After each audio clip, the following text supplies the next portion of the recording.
안녕하세요. 오늘은 신명기 20장을 좀 깊이 들여다볼까 합니다. 네, 이게 고대 이스라엘의 전쟁 규범에 대한 건데요. 맞아요.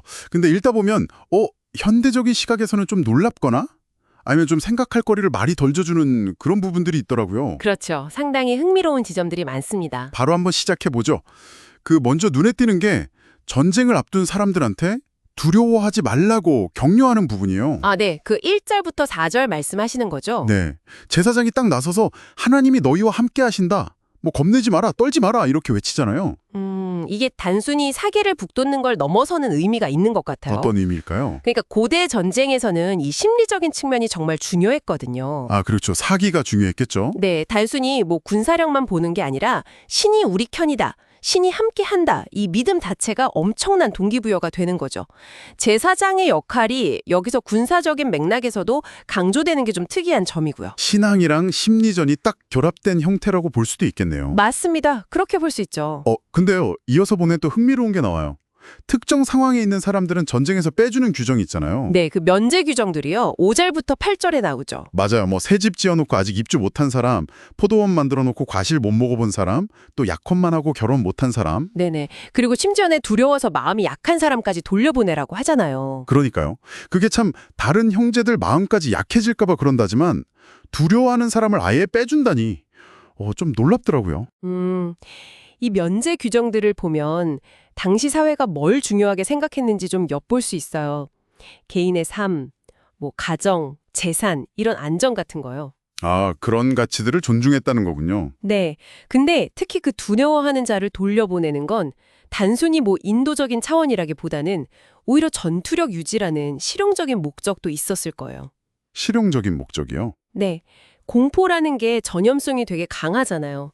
그러니까 집단 전체의 사기 저하를 막으려는 어떻게 보면 굉장히 현실적인 판단인 거죠. 일리가 있네요. 공동체의 안정과 개인의 삶 사이에서 뭔가 균형을 잡으려고 했던 거군요. 그렇죠. 그런 고민이 보이는 지점입니다. 자, 그럼 이제 실제 전쟁 방식에 대한 규정으로 넘어가 볼까요? 이게 또 상황에 따라 좀 다르더라고요. 네, 맞아요. 그 성읍을 공격할 때 접근 방식이 다르죠.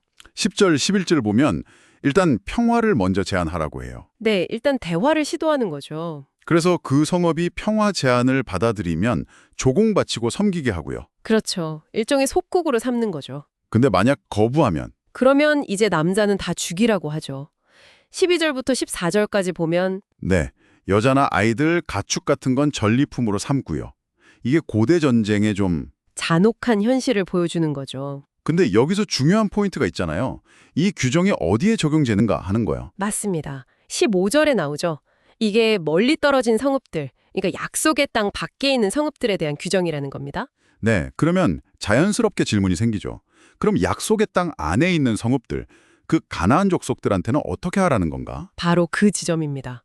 여기서부터 분위기가 완전히 달라지죠. 네, 16절, 17절을 보면 그 헷 족속, 아모리, 가나안, 브리스, 히위, 여부스 족속들 이들에 대해서는 호흡 있는 자를 하나도 살리지 말지니 이렇게 명령해요. 네, 이른바 진멸, 헤렘 명령이죠. 네, 네가 진멸하되라고 아주 강하게 나오는데 그 이유를 18절에서 설명하잖아요.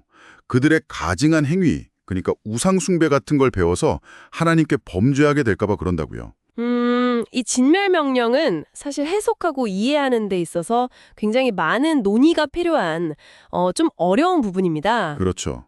현대적인 시각으로 보면 받아들이기 어려운 부분이 분명히 있죠. 네, 텍스트 자체는 그 이유를 명확하게 종교적인 순수성 유지, 우상숭배 방지에서 찾고 있어요.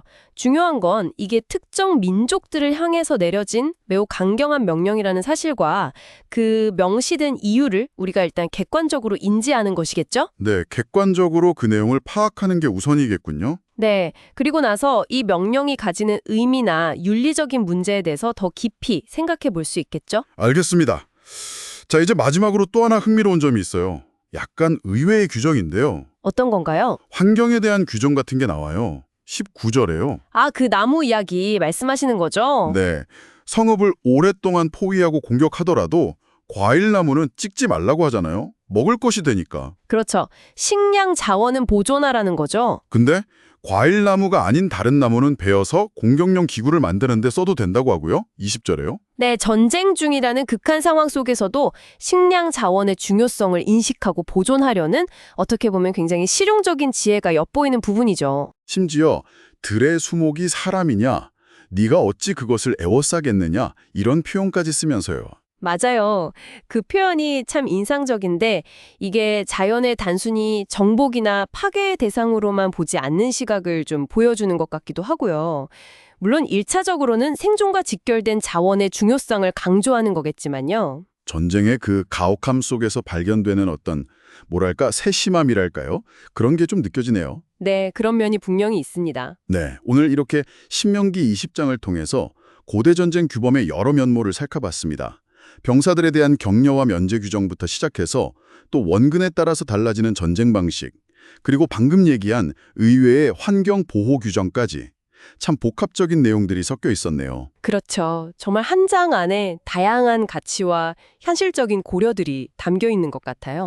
이 모든 내용들이 오늘 우리에게 던지는 메시지는 뭘까요?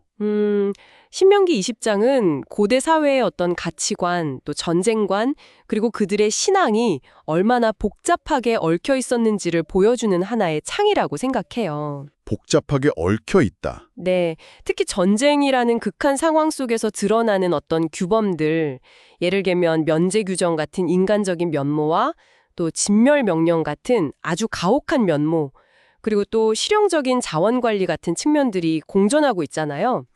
이런 긴장 관계 자체가 우리에게 많은 생각을 던져주는 것 같습니다. 그러네요. 단순히 선하다, 악하다 이렇게 나누기가 참 어려운 것 같아요. 맞아요. 그래서 이 고대의 규범들을 우리가 현대적인 관점에서 어떻게 이해하고 또 그 의미를 어떻게 찾아가야 할지 이걸 고민하는 과정 자체가 중요하지 않을까 싶습니다. 여러분 각자 이 오래된 텍스트의 목소리에 귀 기울여 보시면서 더 깊은 성찰로 나아가 보시면 좋겠습니다.